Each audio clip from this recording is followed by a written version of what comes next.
In continuation of my end of the year series, these are the top 10 doom metal albums of 2025. I'm going to give you one chance here. Surrender. Doom does not surrender. List was pretty hard to compile. There were a lot of albums to choose, but I was able to pick 10. I will be doing these videos throughout the month of December, and I have more to come, including death metal and black metal. Make sure you subscribe to the channel so you don't miss anything. With that being said, let me get into it.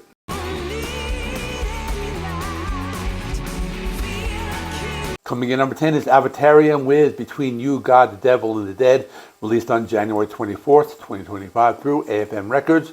The band plays a combination of doom metal, hard rock, and doom rock, whatever that is. This is a Swedish band's sixth studio album. The album has a mix of dark, heavy riffs reminiscent of classic Black Sabbath and Candlemass. And here's some trivia. Avatarium was originally a project by Candlemass founder Leif Edling. What makes this band unique is the soaring, bluesy, and often soulful vocals from Jenny Ann Smith. Now imagine if Amy Winehouse sang for a metal band, and that's kind of the idea of what this band sounds like. The album has some piano and classical music influence. Tracks range from straight-ahead, up-tempo hard rock to other bluesy numbers like I See You Better in the Dark, to more sparse, emotional piano ballads like the closing title track. This was my first time listening to the band. I read some reviews, and the album was generally well received, with many critics calling it one of their best efforts. Overall, pretty good album. I found it to be similar to band Lucifer as well, but more on the bluesy side.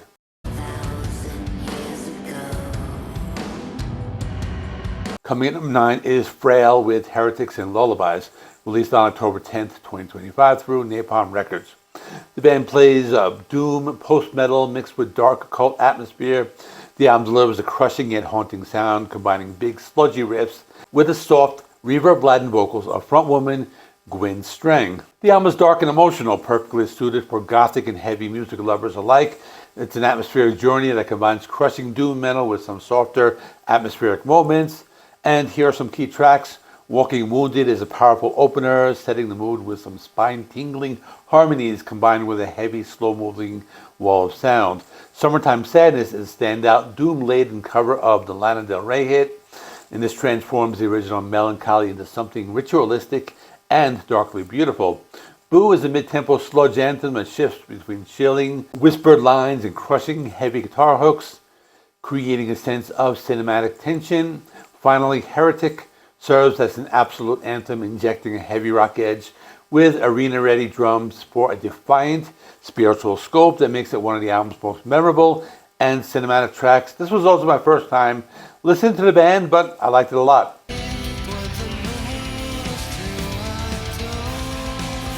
Coming in number 8 is November with Words of Indigo, released on November 7th, 2025 through Peaceville Records.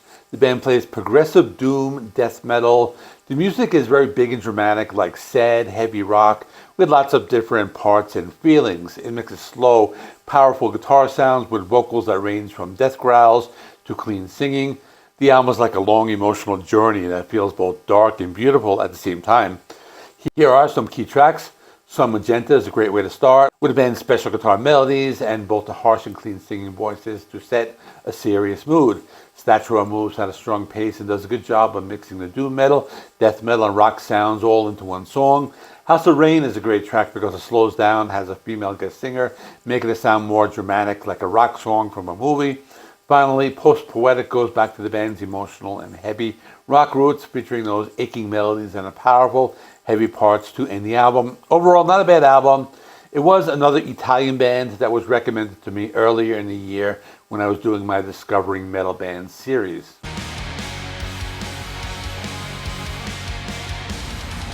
Coming in number 7 is November's Doom with Major Arcana, released on September 19, 2025 through Prophecy Productions. The band plays a style they call dark metal. It's a mix of death doom and gothic metal. The album is a dark, heavy, and emotional journey with songs inspired by tarot cards. It combines slow, crushing death metal riffs with soaring melodies and features a powerful mix of deep guttural growls and clean, clear singing from vocalist Paul Kerr. It's a very confident and serious album that sounds both mournful and energetic.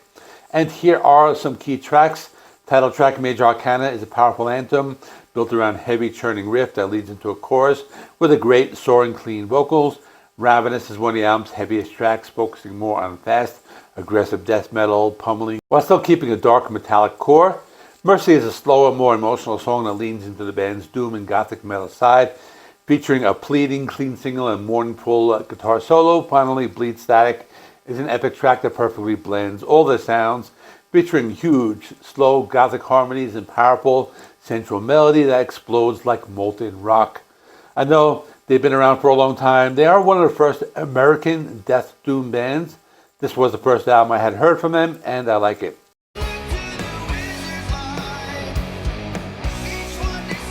Coming in number 6 is Wolftooth with Wizard's Light, released on November 21st, 2025 through Ripple Music.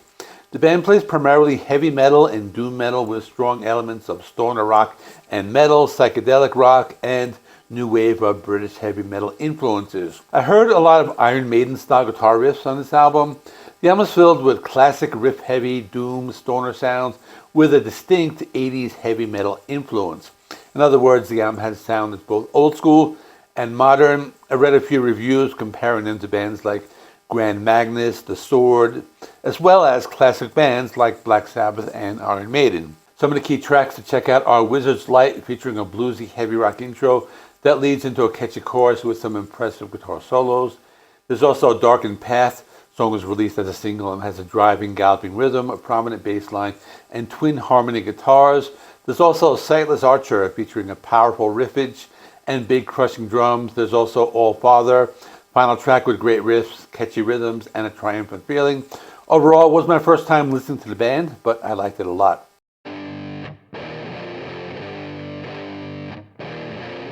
Coming in number 5 is Pentagram with Lightning in a Bottle. It's their 10th studio album. Album was released on January 31st, 2025. Released on Heavy Psych Sounds Records. The band plays a combination of doom metal and stoner metal, but also incorporates elements of proto metal and heavy blues. It's also Pentagram's first studio album since Curie's Volume in 2015. Lyrically, the album continues the deeply autobiographical style of Bobby Liebling, exploring themes of struggle, resilience, and addiction, notably in the track Lady Heroin, which is a dark song that blends Black Sabbath-style doom with more atmospheric or even a psychedelic feel. There's also Live Again, which is a driving, grooving, and heavy track with that classic vintage doom and proto-metal feel. There's also Walk the Sociopath, which is a slower, crushing, and twisted doom track that ends the album. There's some heavier tracks like Thundercrest, which is really heavy, has a really pounding riff, and there's Panic Room with a tight rhythm and groove. Overall, I thought it was very good. I had known about this band for a while. I know they've been around for a long time. They're one of those legacy doom bands, but it was actually my first time ever listening to this band, and I liked it.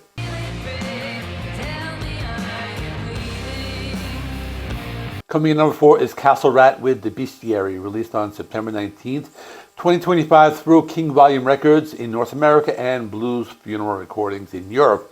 They play a blend of medieval fantasy heavy metal with strong elements of doom and stoner rock. The album's like a big loud storybook of monsters and magic. It has huge fuzzy guitar riffs that move slowly and powerfully, mixed with the clear soaring voice of their singer, the Rat Queen. The whole sound is dramatic, heavy, and full of dark, mystical feelings.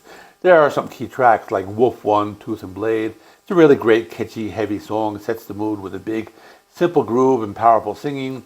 Wizard, Crystal Heart, feels like a spell being cast. It's witchy and electric and has guitar riffs that sound magical.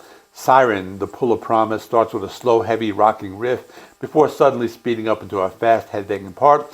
Finally, Unicorn, Carnage and Ice is a multi-epic track that uses this huge, slowing, crushing riff with sad harmonies to create a big and cinematic sound. This is their second album. I've been a fan since the first one, which came out actually last year. Overall, very good sophomore effort.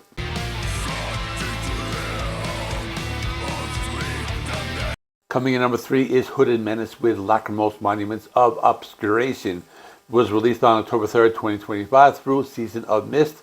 This is a death doom band that's gotten lots of buzz over the years, and my first time listening to them. I read some reviews saying the album had more of a melodic sound and shows the band moving in more of a gothic direction, similar to bands like Paradise Lost and Candlemass. I also heard some influence from classic heavy metal like King Diamond and Iron Maiden. Some songs have keyboards, synth, and cello. The band uses deep guttural vocals, and the album has a cover song, which is Save a Prayer from Duran Duran.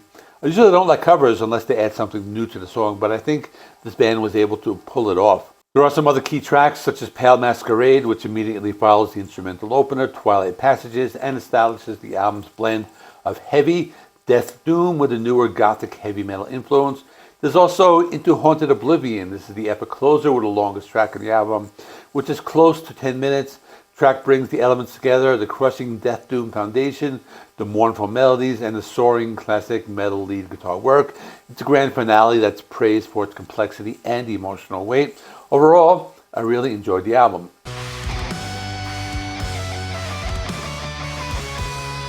Speaking of Paradise Lost, coming in number 2 is Paradise Lost with Ascension, which came out on September 19, 2025 through Nuclear Blast Records.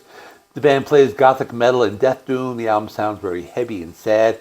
Music is very slow and dark. It has powerful, loud guitars and vocals that go from death growls to smooth, clean vocals. Music is full of feeling, makes you think about sad things and serious things, and has lots of key tracks. Serpent on the Cross starts the album with a big, slow, heavy sound that gets faster and louder as it goes on. The singer uses rough, angry vocals on this track. Tyrant Serenade is the catchy, gloomy song that has a great guitar melody that's very memorable. It mixes the rough and clean singing. Silence of the Grave uses a grand, almost scary sound to make the song feel big, talking about how pointless war can be. Finally, Sirens is one of my favorites on the album. The main guitar part goes up and down like a wave, pulling you into this dark, beautiful sound. Probably one of the band's best albums from their more modern period.